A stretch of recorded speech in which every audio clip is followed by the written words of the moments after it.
Well, it looked like it was going to be another one of those nights for the Mariners, but they were able to accomplish the rare feat of getting both the offense and the pitching going at the same time to start things off on the right foot at Fenway Park. Got a quick little post-game reaction coming up for you here on the Locked On Mariners podcast. Future Tie, hit it. You are Locked On Mariners, your daily Seattle Mariners podcast. Part of the Locked On Podcast Network, your team every day. Ahoy, sailors, and welcome to the Locked On Mariners postgame show. I'm your host, Trident. Thank you so much for joining me this evening. And what an evening it was for your Seattle Mariners, defeating the Boston Red Sox 10-1 tonight at Fenway Park on the back of a big offensive night, big night on the bump for George Kirby as well. Just a lot of good things happening over in Boston for the M's tonight, and I want to talk about it all. And admittedly, I need a little bit of a distraction because I'm a tad bit heartbroken about the Kraken, but can't talk about that here because, well, one, this is a Mariners podcast after all, and two, it stings. But I want to talk about this Mariners ball club, which is back over 500 for the second time in 3 days. Hopefully, this time around, they're able to stay above that mark. Got Luis Castillo going for them tomorrow afternoon or tomorrow night, depending on where you are. So, got to feel pretty good about your chances on that front. But as far as tonight goes, we are going to be focusing on George Kirby. We're going to be focusing on the Mariners offense. Like I mentioned, had a great night, especially Cal Raleigh, who had a historic night at Fenway Park tonight. He becomes the second Mariner in the early going here in 2023 to set a ballpark record at a non-Mariners ballpark, a historic ballpark for that matter. Jerry Kelenic obviously had the 482-foot bomb at Wrigley Field earlier this season, which is the farthest home run recorded during the StatCast era at Wrigley Field. Now Cal Raleigh has a Fenway Park milestone to call his own, and it's a really cool one, and one that surprised me quite a bit when I first heard it, but we'll talk about that in a few minutes. Before we get into everything, this episode of the Locked On Mariners postgame show is brought to you by eBay Motors. For a championship team, it's all about making sure every player is a perfect fit. It's the same when it comes to your vehicle. Every part needs to fit just right. So the next time you need parts and accessories, head on over to eBay Motors. With eBay Guaranteed Fit, you can be sure every part you need fits right the first time around. Just add your ride to the My Garage and look for the green check to know the part will fit or your money back. Because just like in sports, confidence is the name of the game. When you shop on eBay Motors, and with over 122 million parts to choose from, you'll be back in the game in no time. After all, it's easy to bring home a win when the right parts are guaranteed. Get the right parts, the right fit, and the right prices on ebaymotors.com. ebaymotors.com. Let's ride. eBay Guaranteed Fit, only available to U.S. customers. Eligible items only. Exclusions apply. Try to add a little extra stank there on that Let's Ride for you guys for joining me tonight. So I want to talk about George Kirby. That's where I want to lead things off because I love pitching. I love George Kirby. And some of you know that I have a little bit of money riding on Kirby to win the American League Cy Young this year. Now, admittedly, we didn't get off to a necessarily great start on that front, but as of late, Kirby has been spectacular. So what I'm saying is, Cy Kirby bros, we are so back. 6 2/3 innings pitched tonight for Kirby. 8 hits allowed, quite a few hard hit balls. That's not going to look particularly spectacular on the box score, but with regards to the hard hit balls in specifically, as we've said on the show, that's naturally going to happen when you have someone who throws as hard as Kirby does and stays in the zone as much as Kirby does. So that, to me, not really a concern, not really anything to me. 6 strikeouts for Kirby. He's starting to get the strikeouts. Still not where you want him to be with regards to the Ks per nine, especially if you're hoping that he's going to be competing for some of these season awards at the end of the year. But still, 6 strikeouts, pretty good. Had a really nice strikeout of Alex Verdugo, which gave us one of the best Aaron Goldsmith calls here in the early going. Just a one walk, a rare walk for George Kirby, just the 4th walk of his season through what I believe now is 51 innings flat, which leads the Mariners in that category. Correct me if I'm wrong on that, but I believe he's around 50 to 51 now after his 6 2/3 tonight. Just one earned run. It was late in the game, pretty much after it became clear the Mariners had this game in hand. They were up 5-0 at the time. Rafael Devers with 2 strikes, was able to poke just an annoying RBI double into down the left field line. That's just what Rafael Devers does. You just got to tip your cap to the guy. I mean, last year, I don't know if you guys remember, but he had that asinine 2-run home run against, I believe, Paul Sewald in Seattle. That was one of the first games for Robbie Ray when he started throwing the 2-seam fastball. It was actually really working for him. So maybe that jogs your memory if you weren't sure what I was talking about.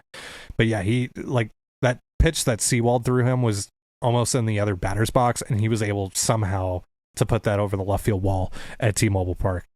Just a ridiculous hitter. And that's just what Devers does. So not too broken up about that. Sucks that Kirby wasn't able to get out of this thing scoreless. But nevertheless, great outing for Kirby. Getting into the pitch breakdowns here for Kirby. 38 fastballs, 21 sinkers, 16 sliders, 13 curveballs, 9 changeups, according to Baseball Savant. 32% called strike plus whiff rate.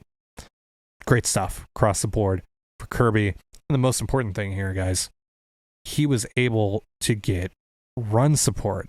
On top of that, he was a tick up on pretty much every one of his pitches, velocity wise.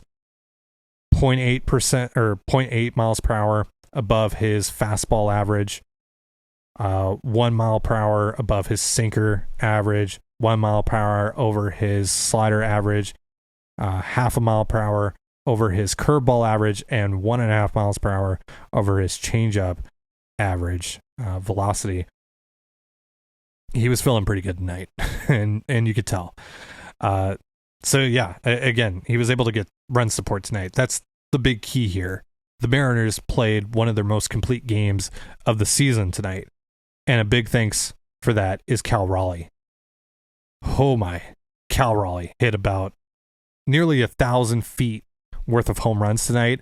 And that allowed him to become the first catcher in Fenway Park history to hit a home run from both sides of the plate. He hit a 438 bomb from the left side of the plate over the right field wall, and then a 434-foot bomb from the right side of the plate over the green monster and into the street. And, with the qualifier of him being the first catcher to do it, etc., maybe that doesn't seem like such a huge deal to you at first. But that's 122 years of history. And Jason Varitek, one of the greatest switch hitting catchers of all time, played his entire career at Fenway Park and never did what Cal Raleigh did tonight. Think about that. Think about how crazy that is. Think about all the switch hitting catchers that have come through Fenway Park. None of them accomplish what Cal Raleigh, our Cal Raleigh, did tonight. It's crazy stuff. It's crazy stuff. And what makes it all the better is that, Cal Raleigh idolized Jason Varitek growing up. And Varitek was there front and center as a member of the Red Sox coaching staff to see that happen. It's pretty cool. It's pretty cool. Furthermore, on the Mariners offense, Teoscar Hernandez, a couple more hits tonight. So his solid road trip continues. He could have been 3 for 4, but the official scores called the last time that he got on base an error on Connor Wong. I agree with that because it was hit directly to him, but it was a hard hit ball. Just ate him up. Teo could be 3 for 4. That's one of those things where it really could go either way, but I do agree with what the official scores ruled there on that front. Jared Kelenic in a little bit of a mini slump right now in May. A lot of strikeouts, but didn't strike out tonight. That's just the 3rd time this month that he didn't strike out in a game. 3 hard hit balls overall. 2 for 5. Though one of those hits did come against Pablo Reyes, who was a position player pitching for the Red Sox in the 9th inning. And oh boy, what the hell was that? Guys out here throwing 38 mile per hour eephus pitches, just pipe it down the middle of the plate. And honestly, it didn't even look like the Mariners had any interest in doing damage against him in the top of the ninth. Just looked like they wanted to get this game over with and get back to the hotel.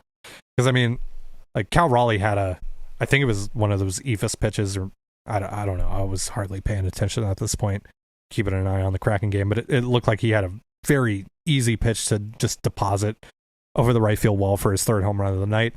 And it almost seemed like he swung downward on purpose. So yeah, whatever.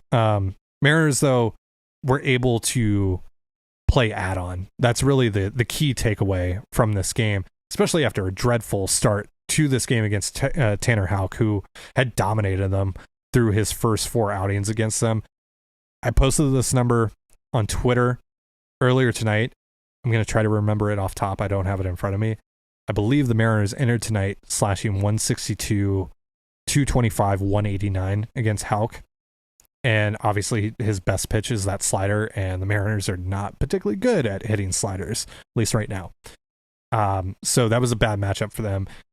And it showed through the first time through the order. However, they were able to get their act together the second time through. Houck ends up going 5 innings pitched, 4 earned runs, 5 hits allowed, 5 strikeouts, 1 walk, and one of the home runs to Raleigh. But again, the important thing here, right? The big takeaway here: Mariners were able to add 2 in the 5th, 3 in the 6th, 4 in the 8th, and then 1 in the 9th. And again, that was off of Reyes, who's a position player pitching, so it doesn't really count. AJ Pollock, though, who got that run in the 9th, 2 for 2 tonight with a couple of ribs. So good night for Pollock overall. Got to feel pretty good about himself. A lot of hard hit balls tonight for the Mariners. 1 from JP, 1 from Julio, 3 from Kelenic, 2 from Gino, who, hey, we were talking about his lack of power today on the mailbag episode. And what did he do? But hit a 2-run bomb to dead center field in Fenway, which is not an easy feat. And he absolutely crushed that thing. So 4th home run of the year for Gino. Hopefully that's a sign of things to come. Hopefully he starts hitting for more power, because that's where you need him to be. Cal with 3 hard hit balls, Teo with 2 hard hit balls, Taylor Trammell with 1 hard hit ball, 2 hard hit balls from Pollock, and then 1 from Colton Wong, who had kind of a rough night. He was the only, I believe, him and Trammell were the only Mariners starters tonight to not record a hit. Though the Trammell spot did still produce 2 hits after Pollock came into the game. Nonetheless, great start to the series for the Mariners. Got to feel really good about where they're at. Hopefully, again, they're able to stay above 500 with a win tomorrow. Luis Castillo, talked about it, I believe, last Friday. Hasn't been particularly good over his last 4 starts. Not bad by any stretch of the imagination. Just not up to his standard, not pitching up to his standard, or what our standards have been for him. And maybe that's just us being a little unfair, but we know how good Luis Castillo can be, and he's going to need to be really good, because this is a good Red Sox lineup. Despite what Kirby was able to do against them tonight, this was one of the better lineups in baseball heading into tonight. Still is one of the best lineups in baseball, and just in terms of sheer production so far through the early going of this season. And so Castillo is definitely going to need to be on his A game, especially in a ballpark like Fenway. We're going to be doing a post-game show tomorrow night as well. Colby and I are going to be hopping on there. That's going to be your show for tomorrow. We're not going to be doing any more double recordings, as far as I'm aware, for the next couple of nights. It's just going to be post-game shows tomorrow and Wednesday night. And then we'll be back to our regular schedule starting on Thursday before the Mariners get set to face the Atlanta Braves on Friday. That's going to be a huge series, and hopefully they're able to get at least one more win out of this series to feel good about themselves heading into Atlanta. That's going to do it for me tonight. Thank you so much for joining me here on the Locked On Mariners postgame show. I've been your host, Trident Gonzalez. Be sure to give us a follow on Twitter at LO_Mariners. And you can follow me at Dane Gonzalez, CANEGNZLZ. You can also follow the show on Instagram and TikTok as well over at Locked On Mariners. It's one word, Locked On Mariners. I know I need to start getting active on both of those platforms again. I've kind of let that slide.